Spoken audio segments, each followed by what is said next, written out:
Hey there, thanks for stopping by to check out this video, and today I'm going to discuss some things that I learned as a small city street photographer going to San Francisco and shooting some street photography there. And to give you some context to help you understand how this came about and how much time I spent there and why and things like that, I went out to visit my mother over Thanksgiving. Her health is declining, and this probably will be the last time I will see her in person, so I wanted to make a trip out there for a little bit to spend Thanksgiving with her. And so I got there Wednesday evening before Thanksgiving, and I left Saturday morning. So I was there about 3 nights, and obviously I was there to spend time with my mom, so it wasn't a street photography trip, but I did get a chance to shoot, especially in the morning. So for me, I'm an early riser. I don't know about you, but I'm usually up at 5:30-ish, and so my mom usually doesn't get up till about 8, so I would go out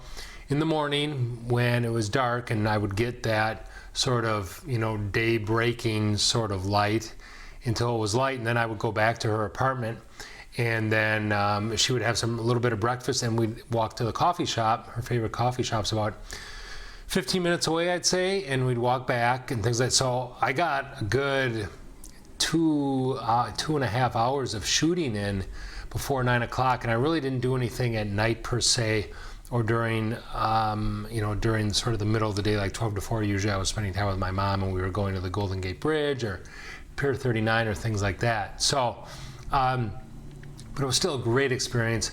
I'm going to do a couple videos on some things related to San Francisco as well, but some things that I learned as a small city street photographer coming from Appleton, Wisconsin, and shooting in San Francisco. I would say one of the first things I learned right from the get-go was that my attitude needed to change about, I guess, my life and about life in general.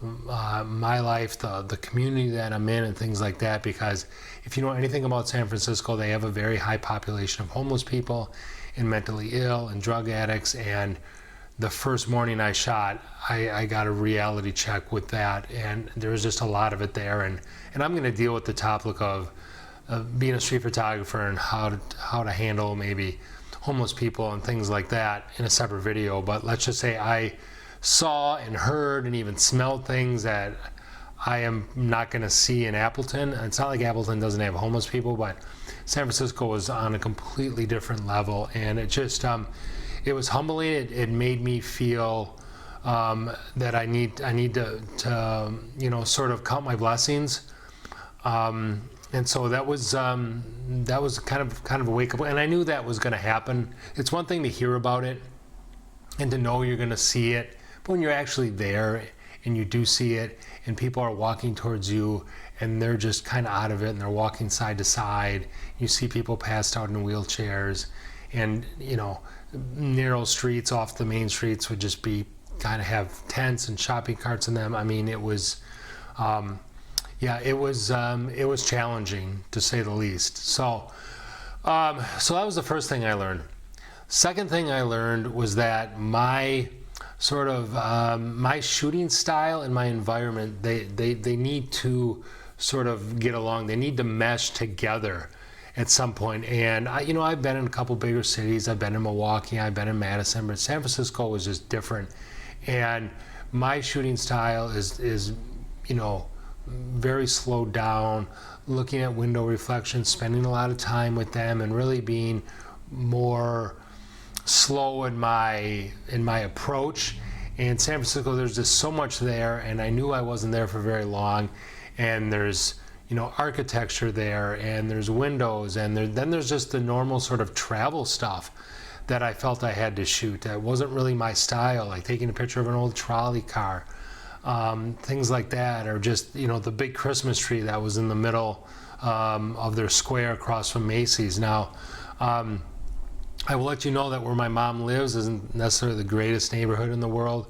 And so I kind of stuck around that neighborhood.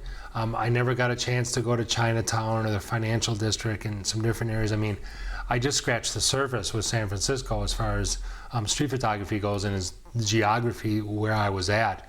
But I did, I did shoot some normal sort of just tourist travel stuff as well that I had to take, I felt, just to sort of document my trip as well as just doing normal, my normal sort of approach to street photography. So my style and how I shoot and in my environment and being a new environment in a much different, larger, more populated environment than Appleton, those two sort of had to merge and get along, and so the first day or two that I shot, it was kind of overwhelming and difficult, and I didn't even start to feel somewhat comfortable for a couple of days, and by that point I had to leave. And so it was interesting. It was just it was different, it was challenging, it was also exciting at the same time and rewarding to be in that environment like that. So that's the second thing I learned, is that I think we all have a particular style, things we find interesting, and the way we photograph that.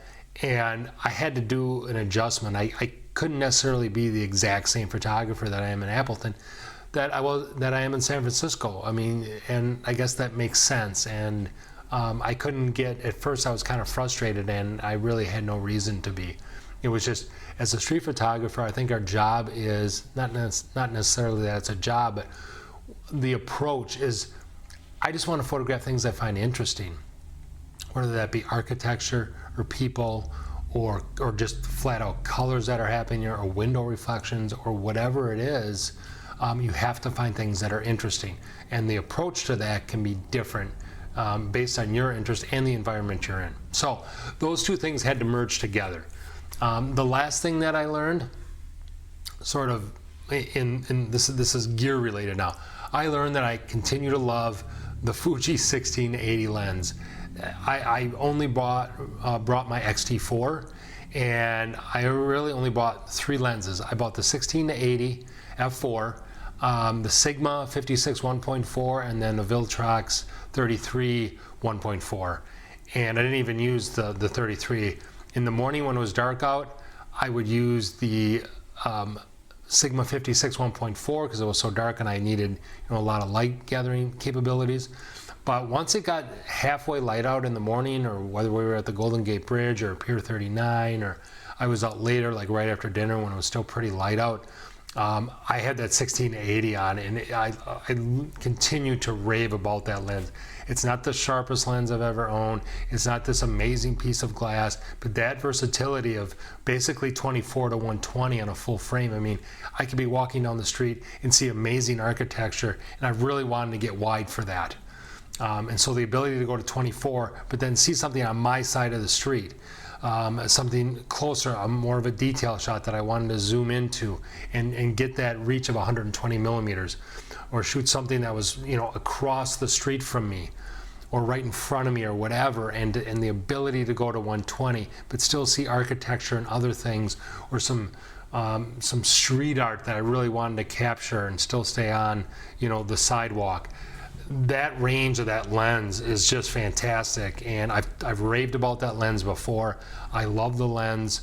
It served me incredibly well in San Francisco, and it's always a lens I'm going to have with me.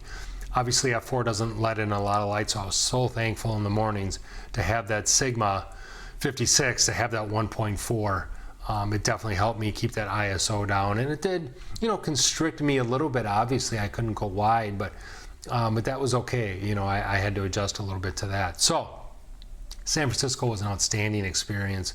It was challenging, it was rewarding, and it was fun, and it was also humbling in a way, to see the environment there and to see the people, and my heart kind of bled for them, and wondered how they got to where they are. And so the challenge was what to photograph and what not. So I will deal with that topic in a separate video. But being a small city street photographer and going to the big city, it was definitely an experience. It was fun, rewarding, as I said, but challenging. And if you are a small city street photographer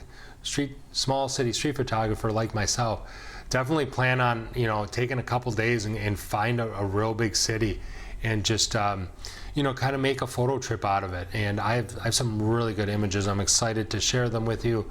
I've already printed a few out for an art show or my art shows that I'll be doing next year. So leave me some comments and questions below about if you're in the big city and you went to a small city, or you're in a small city and you went to a big city, things that you noticed, learned, etc., etc. So hope that helps you out. Give me a thumbs up, subscribe to this channel if you haven't done so already, and we will see you soon with another video. Keep shooting. Bye-bye.